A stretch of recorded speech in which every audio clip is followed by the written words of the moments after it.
Hey guys, आज हम start करते हैं क्रेनियम सीरीज का नेक्स्ट चैप्टर। वो काला जिप लॉक बैग जिसमें प्लेन क्रैश की इकट्ठी की गई हड्डियां रखी थी, जो प्रदेश के मध्य क्षेत्र में क्रैश हुआ था, अब उसके सामने स्टेनलेस स्टील टेबल पर रखा गया था। बुआ झूठ नहीं बोल रही थी जब उसने फिन्या से कहा था कि उसके पास सांस लेने, सोने या कंप्यूटर स्क्रीन से नज़र हटाने का भी समय नहीं था। दूसरी जिम्मेदारियों का तो सवाल ही नहीं।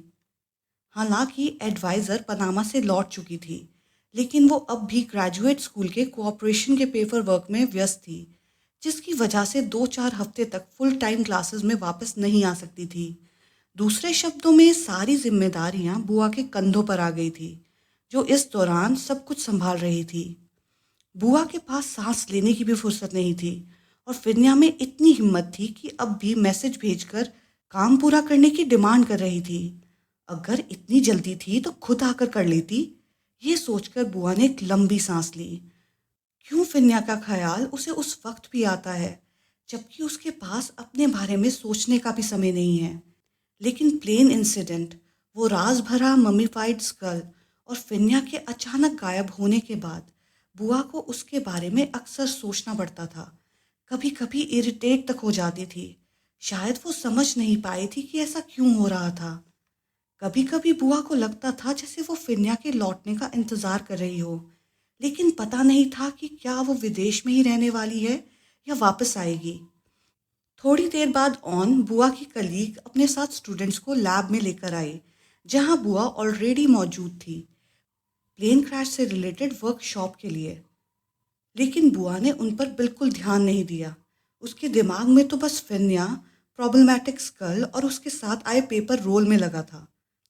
3 घंटे बाद जब स्टूडेंट्स चले गए, लैब बिल्कुल खाली और शांत थी। बुआ का काम पूरी तरह से फैला हुआ था, जिसका उसे कोई सॉल्यूशन नहीं मिल रहा था। ऊपर से उसके दिमाग में बार बार गुस्सा आ रहा था कि फिन्या जो अपना काम छोड़ के चली गई थी, अगर वो वापस नहीं आई तो बुआ ने कसम खा ली थी वो उसे ढूंढ कर लाएगी और सुकून से जीने नहीं देगी। लगभग 3 हफ्ते बाद फिन्या एक ब्लैक सेडान कार की ड्राइवर सीट में बैठी है, जो बायो एंथ्रोपोलॉजी रिसर्च इंस्टीट्यूट की तरफ जा रही है। घर लौटने, नहाने, कपड़े बदलने के बाद भी उसने रेस्ट नहीं किया, सीधा उसी बिल्डिंग की तरफ चली गई। अगर मैं टीचर होती तो तुम पर गर्व करती, ये शब्द 3 हफ्ते तक उसके दिमाग में घूमते रहे, थाईलैंड लौटने तक। बुआ ने कहा था कि वो उस पर गर्व करती है। धरती शायद उल्टा घूम गई थी जब उसने वो लाइन सुनी थी। बुआ, जिसे वो हमेशा अपना राइवल समझती थी, उस वक्त सिर्फ एक पल के लिए फिन्या ने महसूस किया कि वो बुआ से पूरी तरह हार गई थी। वो शब्द उसके दिमाग में घूमते रहे, और ऊपर से जब मैसेजेस पर बुआ ने फिन्या को इग्नोर किया और कहा कि गाली दे दो, कल पढ़ लूंगी, उसके लिए उसकी नींद मुझसे ज़्यादा इम्पोर्टेंट है। हाँ, फिन्या मन में बड़बड़ा रही थी। अगर मैं तुम्हें ढूंढ पाई बुआलॉय, तो इस बार सच में तुम्हारी पिटाई करूंगी। फिर भी जो बात फिन्या समझ नहीं पाई थी, वो ये थी कि क्यों वो अगले दिन तक रुक नहीं पाई बुआ से मिलने के लिए, जबकि वो 3 घंटे पहले ही लैंड हुई थी। उसे समझ नहीं आया कि वो क्या महसूस कर रही थी। जैसे अगर वो रुकी भी तो भी नींद नहीं आएगी। उसके दिमाग में वो आखिरी सीन घूमता रहा जब वो दोनों साथ काम कर रहे थे। बुआ का डरा हुआ चेहरा। 1 महीना हो गया था, लेकिन वो तस्वीर अब भी दिमाग में फ्रेश थी। 5 साल हो चुके थे उनकी दोस्ती या राइवलरी को। बुआ अब भी वही थी, नर्डी सी लड़की, स्क्वायर चश्मे में, लेकिन उसकी आंखें, वो थकी हुई थी रिसर्च और काम के बोझ से। बुआ को सिर्फ नींद की चिंता थी। कभी भी फ्री मिनट मिलता तो वो चुपचाप कहीं सो जाने की जगह ढूंढती, जैसे उसने काफ़ी समय से अच्छी नींद नहीं ली थी। विन्या ने उसे क्लासमेट के रूप में तो देखा था, लेकिन अब उसके लिए फीलिंग्स कुछ और थी, ऐसी जो उसने डिफाइन तक नहीं की थी। एक एंथ्रोपोलॉजिस्ट होते हुए भी विन्या ये ह्यूमन इमोशन समझ नहीं पाई। मुझे क्या हो रहा है कि मैं बुआ के बारे में इतना क्यों सोच रही हूँ? कुछ हफ्ते पहले भी उसने जो मैसेजेस किए थे, उसका पर्पस काम की प्रोग्रेस पूछना नहीं, बल्कि काम के बहाने से बात शुरू करना था। और एंड ऑफ डिस्कशन में उसने सोचा था कि वो बुआ को डिनर पर मिलने का सजेशन देगी। लेकिन उसका ये प्लान उल्टा पड़ गया, क्योंकि जैसे ही बुआलॉय ने महसूस किया कि वो काम डिमांड कर रही है, उसने बात काट दी और रिप्लाई करना बंद कर दिया। फिन्या ने खुद को ये समझाने की कोशिश की कि वो सिर्फ अपने काम को लेकर चिंतित है।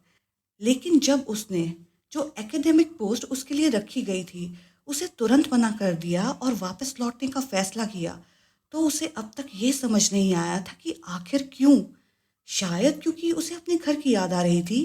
हालांकि दिल के किसी कोने में उसे पता था कि सिर्फ ये वजह नहीं थी, क्योंकि जब भी उसे होम सिकनेस महसूस होती थी, एक चेहरा उसके दिमाग में उभर आता था। जितना ज़्यादा उसने बुआ के उस दिन के डरे हुए चेहरे को याद किया, उतना ही मुश्किल हो गया उस तस्वीर को दिमाग से हटाना। उन 2 हफ्ते से ज़्यादा जब वो दूर थी, उसने अपना डॉक्टरेट कंप्लीट करने और सारा पेंडिंग कामों को ख़त्म करने में लगा दिया। अजीब बात यह थी कि जब उसके प्रोफेसर ने कहा था कि जब चाहे वापस आ सकती हो, तो भी उसने वापस जाने का सोचा तक नहीं। फिन्या को पूरा भरोसा था कि प्रोफेसर निसारा उसके डिसीजन से खुश होगी। दूर बैठी जब तक वो अपने पेंडिंग टास्क कंप्लीट कर रही थी, वो किसी चीज़ पर ध्यान नहीं लगा पाई। उसका बस एक ही मन था, जल्दी से वापस लौट आना। वो बुआ के इरिटेटिंग चेहरे को देखना चाहती थी और सोचती थी कि जब वो दोनों फिर मिलेंगे तो बुआ सरप्राइज होगी और वो दोनों फिर से एक दूसरे का मजाक उड़ाएंगे, जैसा हमेशा करते थे। और ये सोचकर फिनिया के चेहरे पर अनजाने में एक मुस्कान आ गई। फिर सोचा कि इस बार अगर बुआ ने उसे इग्नोर किया और अपनी नींद को उससे ज़्यादा इम्पोर्टेंस दी, तो वो उसे अच्छा मज़ा चखाएगी। ये सोचकर फिन्या ने एक्सीलरेटर और तेज़ कर दिया। उसके दिमाग में वो चेहरा घूम गया, स्क्वायर फ्रेम चश्मे के पीछे वो चेहरा जो पहले उसे इरिटेट कर देता था और उसे दूर मुंह मोड़ लेने पर मजबूर करता था। लेकिन अब सब कुछ पूरी तरह बदल गया था। अगर मैं टीचर होती तो मुझे तुम पर गर्व होता।